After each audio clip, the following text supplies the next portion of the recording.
Na cidade de Chipre, por volta de 300 a.C., vivia um comerciante muito rico chamado Zeno. Durante uma viagem de Fenícia a Pireu, seu barco afundou, levando consigo toda a sua carga. Devido a esse único evento, um evento totalmente fora do controle de Zeno ou de qualquer pessoa, esse homem muito rico se tornou pobre instantaneamente. Agora, imagine-se na pele de Zeno. Como você reagiria ao ver todo o seu trabalho de uma vida indo pelo ralo devido à força avassaladora da natureza? Qual seria a reação adequada? Você ficaria irritado? Triste? Sentiria que a vida o traiu? Para a maioria de nós, essas seriam reações normais, mas não para Zeno, o pai do estoicismo.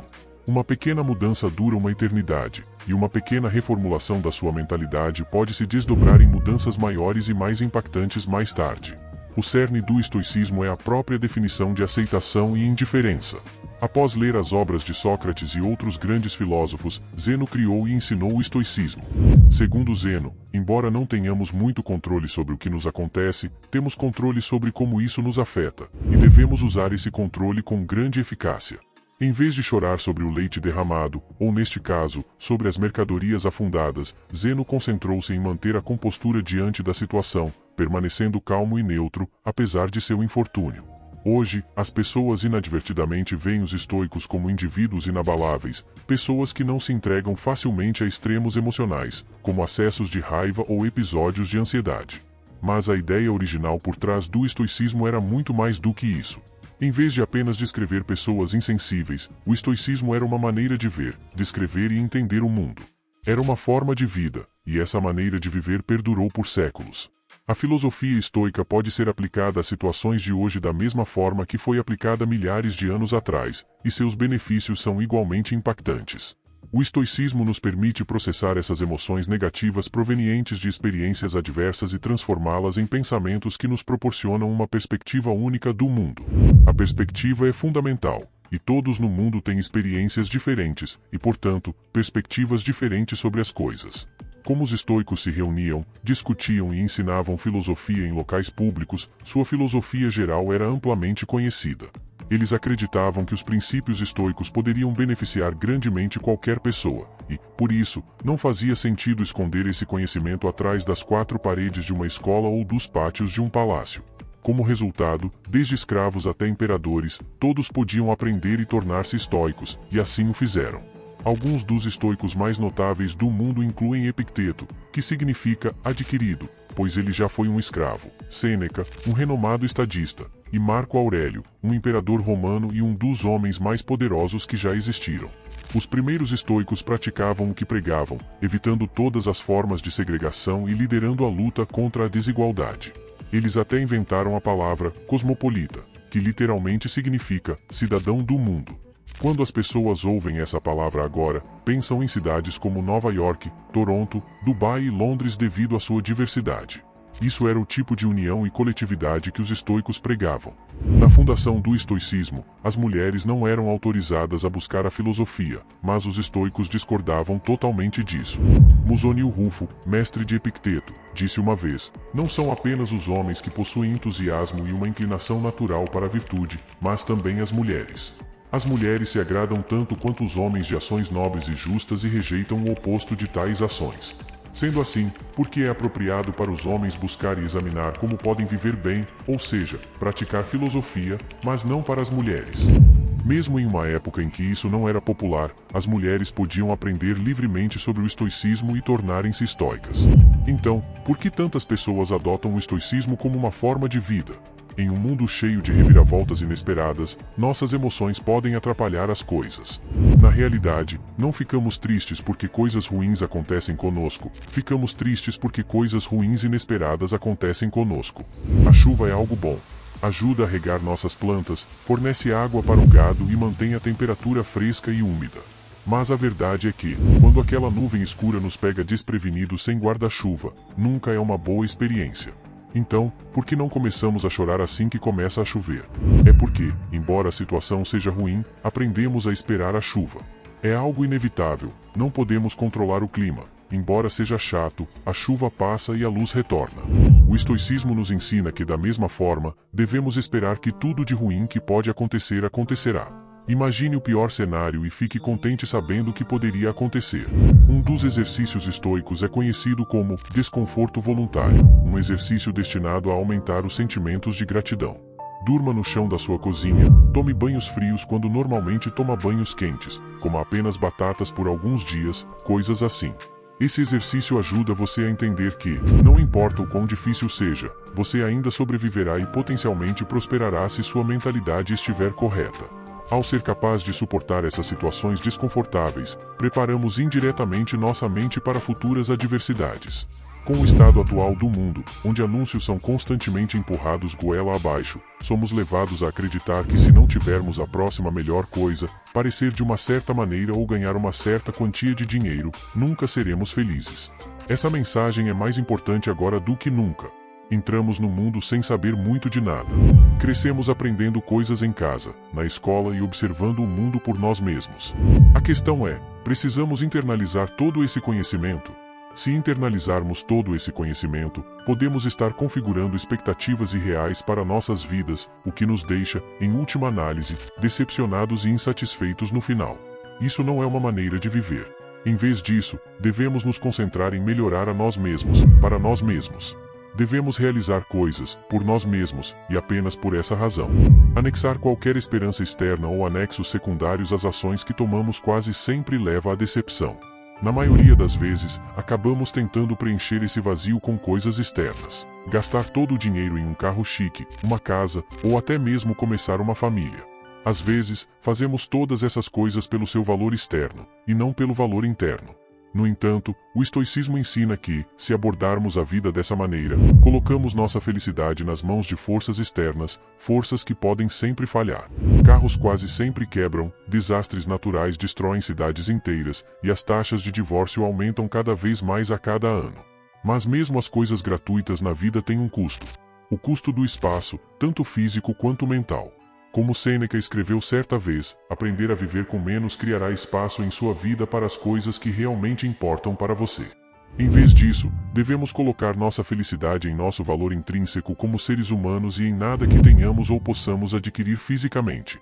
Devemos escolher fazer o nosso melhor para manter a cabeça fria, independentemente do que a vida nos reserva. Porque, independentemente do que queremos, no final do dia, não temos controle sobre a maioria das coisas que nos acontecem, mas temos todo o controle sobre como reagimos a essas coisas. Essa é a dicotomia do controle, o princípio mais importante na filosofia estoica. Nas palavras de Epicteto, a tarefa principal na vida é simplesmente esta: identificar e separar as questões para que eu possa dizer claramente a mim mesmo quais são externas e não estão sob meu controle, e quais têm a ver com as escolhas que eu realmente controlo.